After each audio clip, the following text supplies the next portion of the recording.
The T20 season is here, the IPL is underway, so I'll give you a cricketing analogy. Imagine AB de Villiers and Virat Kohli on the crease, chasing nothing but 40 runs in the last 10 overs. The team is just 2 down, 40 runs last 10 overs. You would trust Kohli and de Villiers to chase down the target. You would expect RCB to win because they're in a strong position. Now, this was the condition of the Congress until a few days ago in Punjab. They had to do absolutely nothing, just sit out the next 6 months, utter farmers, talk about the farmer protest, even though they're staged and scripted, but talk about them, say, Kale Kanoon Wapas Lo and things like that. Utter these rhetorical slogans in the rallies and get through. They would have easily won the majority. Akalis are still not viewed as a favorable opposition. BJP alliance has broken. Aam Aadmi Party is just a perception. Congress were favorites to win. And they somehow sitting in Delhi, Rahul Gandhi and Priyanka Gandhi, perhaps under the guidance of Sonia Gandhi, managed to embark on a chaotic pursuit in Punjab. Now, everyone is talking about this one Dalit Sikh CM masterstroke. We'll come to the Dalit Sikh vote share. Hold on for that. But everyone is talking about this one masterstroke. Whoa, look, Rahul Gandhi, what he's done. He's got a Dalit Sikh CM on the face. This has taken the opposition by surprise. This has taken BJP by surprise. This is stumped. That is shocked. Calm down. In the last 6 months, Sidhu and Amrinder Singh have been at loggerheads. Let's address the reality here. Sidhu and Amrinder Singh have been at loggerheads. Did we once hear any murmurs about a Dalit Sikh CM candidate in the talk? Did we once hear that Congress wanted to look forward with a Dalit Sikh CM face as a part of their election strategy in Punjab? Did we hear it from Delhi? Did we hear it in any news debate? Did we hear it from Sidhu, from Captain? No, absolutely not. And if Congress was hell-bent on getting a Dalit Sikh CM, why would they approach Ambika Soni first, of all people? Why would Sunil Jakar's name be in the reckoning? Why would Randhawa's name be in the reckoning? The reality here is, Charanjit Singh Channi was someone who was made sort of a scapegoat to take the responsibility of the fall of Captain Amrinder Singh. Because Sidhu taking over now would have led people to believe that he was responsible for the fall of Captain Amrinder Singh. And no one would have wanted that. Sidhu wouldn't have wanted that because that would have had implications during the voting season. Go back to 2012, 2013. Why was Rahul Gandhi not willing to take over from Manmohan Singh? Because of the baggage of the scams and the corruption and the national security fault lines that would have fallen upon Rahul Gandhi. Similarly, very, very similarly, Sidhu did not want to take the responsibility of the fall of Captain Amrinder Singh. So what do? You put a remote control in the CM seat, and that is what Charanjit Singh Channi is all about, scapegoat politics. So the ones who are calling it as a sort of a salute to Dalit Sikhs by the Congress, as somewhat of a pursuit to embark on their vote share and things like that, this is just scapegoat politics. All simple said and done, it's just scapegoat politics. But we have to talk about Captain Amrinder Singh. In one of the pieces I wrote very recently, Captain Amrinder Singh, the failed nationalist, I'll put a link in the description. I said he had no other option but to make a public spectacle of his resignation, which he did. This was written around August 25th. And not just he made a public spectacle of his resignation, he also called out Navjot Singh Sidhu as a national security threat. So he's done what he had to do before leaving. But if we talk about Congress discarding him like trash, there has to be some responsibility or some blame that lies with the captain himself. Yes, he's a nationalist. I call him a failed nationalist in a lot of my pieces. He has been an army man. He has been standing very ferociously against the Khalistanis, against any separatist agenda. He even voiced out once that during the farmer protest, some Khalistani elements had infiltrated the protest. But look at what happened to him in the last 2-3 years. He's very well versed with the atrocities being committed against the Sikhs in Pakistan, Afghanistan and Bangladesh. Yet he refuses to speak against or rather for CAA. He stood with the people in Shaheen Bagh. He understands the realities of Kashmir, the fault lines of Kashmir, the violence in Kashmir. Yet he supports the 370, Article 370 to be there. He is against its revocation. He said as much that he compared Narendra Modi to Hitler when C-370 was revocated. And lastly, the farm laws. The three big mistakes of Captain Amrinder Singh, to put it in the title of a Chetan Bhagat book. The farmer protests. Not a lot of people know, but Captain Amrinder Singh was the first CM in Punjab to experiment with privatization in agriculture back in 2003, and it was a very successful model until the Akalis completely stopped it. But the Akali BJP government came up with its own privatization law in 2013. In 2019, it was Captain Amrinder Singh's government that came out with an economic survey, and the chapter on agriculture specifically said, let's have more privatization, let's diversify from wheat and paddy. All that would have been made possible by these three farm laws. One Charanjit Singh Channi called Kale Kanun in his first press conference. But in a bid to toe the party line, in a bid to impress the Gandhis at 10 Janpath, Captain Amrinder Singh went against his own principles, and today he's without the seat, he's without the support, and he's no longer a chief ministerial candidate by a mile for 2022.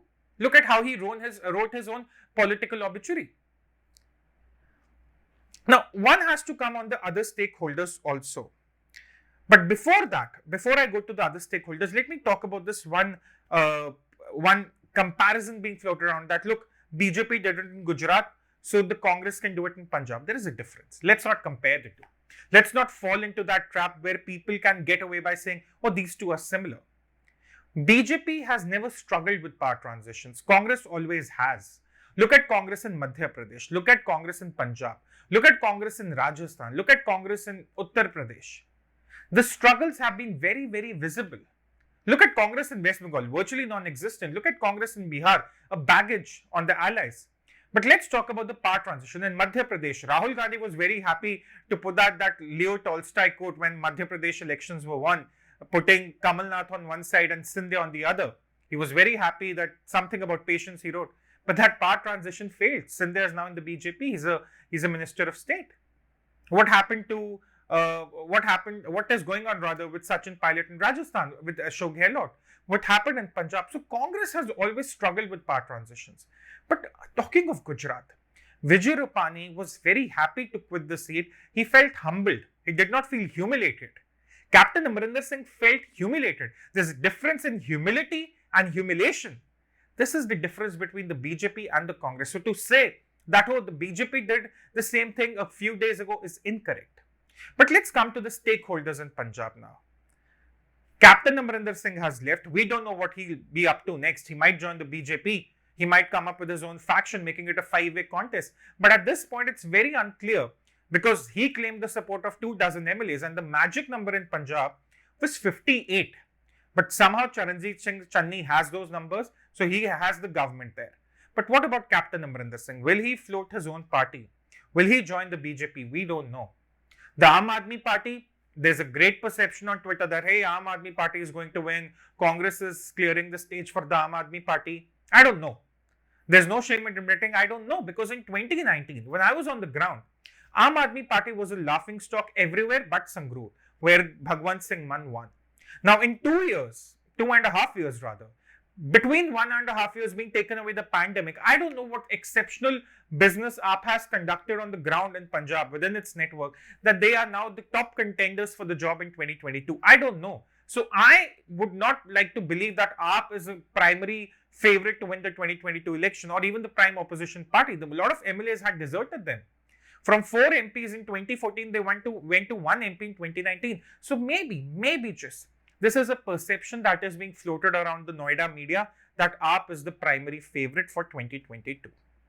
About the Shiromani Akali Dal, they would be very happy.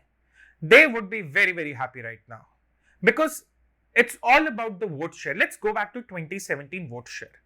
Now, there are some categories of vote share we have to discuss. If I talk about the Jat Sikh vote, Akali's favorite vote bank, the Jat Sikh vote, even in the defeat of 2017, stayed with the Akalis. 37% of the Jat Sikhs voted for the Akali and the BJP alliance. 28% went with the Congress. Another 30% went with the Aam Aadmi Party. So this 30% that went with the Aam Aadmi Party would now be looking to come back to the Shiromani Akali Dal because they wouldn't be happy with a Dalit Sikh CM being floated as the face of the party by the Congress. That might be a factor. So the Jat Sikh vote, which has anyway been with the Shiromani Akali Dal and the BJP, even in their defeat in 2017, will come back. The question is of Dalit Sikhs now. Now, anyone outside Punjab would suddenly imagine, oh, Dalit Sikhs vote in unison, as it's the case in other states, say UP or Bihar. That's not the case in Punjab. 2017 was a good year for the Congress, but even then, of all the Dalit Sikhs, only 41% voted for the Congress. 34% went for the Shiromani Akali Dal and BJP alliance. 19% went for AAP. So that 19% may come back to the Congress. But even then, Shiromani Akali Dal and the BJP, because they both have, the Shiromani has now tied up with the BSP.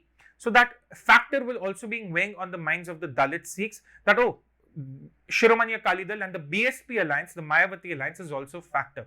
So Charanjit Singh Channi is no guarantee of Dalit Sikh vote coming all across to the Congress. That's the second factor.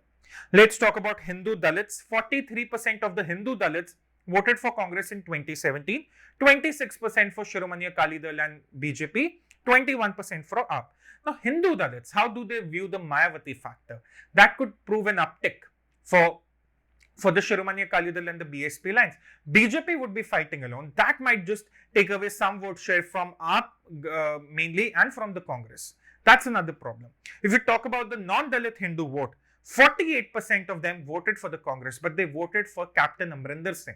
That was the face. Will they vote for the BJP now that it's fighting independently? Because the one thing I learned in my trip in 2019 across Punjab was a lot of people wanted BJP to fight alone. A lot of people said, why doesn't BJP contest alone? We want to vote. And these were not just Hindus. These were Sikhs also. And for the ones who do not know, 40% of the population in Punjab is Hindu.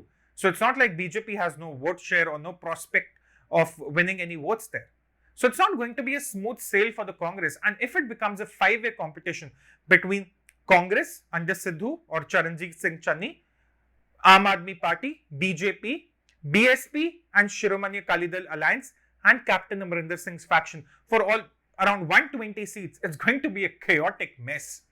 It's going to be a chaotic mess and the hung assembly cannot be ruled out. And then it will be interesting who ends up playing a kingmaker. Can we rule out a post-poll alliance between Aam Aadmi Party and Congress in Punjab? No, we cannot. Can we rule out a post-poll alliance between Shiromani Akali Dal, BSP and BJP in Punjab? No, we cannot. Can we rule out an alliance of Shiromani Akali Dal, BSP, BJP and Captain's faction? No, we cannot. So this will play out very interestingly. Who ends up being a kingmaker? Who demands what? Who becomes the CM? This is like a very dramatic movie going on in Punjab, a political drama going on in Punjab. Now, talking about the last factor here, Navjot Singh Sidhu. All the drama, all this mathematics, all this caste factor, all this control from 10 Janpat. What was the point of all this? I go back to my original question. They all had to sit out for 6 months. Now, what was the point of all this? If you cannot put Sidhu at the helm of affairs. Someone put out, Harsh Rawat rather tweeted this, that the elections would be fought under Sidhu. So why put a scapegoat in the form of Charanjit Singh Channi for 3.5 months? What are the messages that are you sending out to the Jat Sikh voters and to the Dalit Sikh voters by putting a scapegoat and sidelining Sidhu perhaps? What is the message that you're sending out? What does it make Sidhu feel? There's no doubt that Charanjit Singh Channi is a Sidhu loyalist. He's not the Amrinder Singh camp, that's for sure. But what is the message? What was the point of all this, one wonders? If you're not going to give Sidhu the big job. And how do you give Sidhu the big job now that you've given the state a Dalit Sikh CM face? How do you just take it back 3.5 months later? Are you going to go out and lie to the public as a Congress party that, oh, Dalit Sikh CM is our face, but then post-elections you put Navjot Singh Sidhu at the helm of affairs? So all said and done, Congress has merely done so well to snatch defeat from the jaws of victory. This is also one piece I wrote long ago. I'll put that link also in the description, along with another 2 articles on Punjab, which I recommend you should read. But what was the point of all this? That's the one question everyone will be asking as to why Congress woke up and chose chaos in Punjab. Thank you for watching.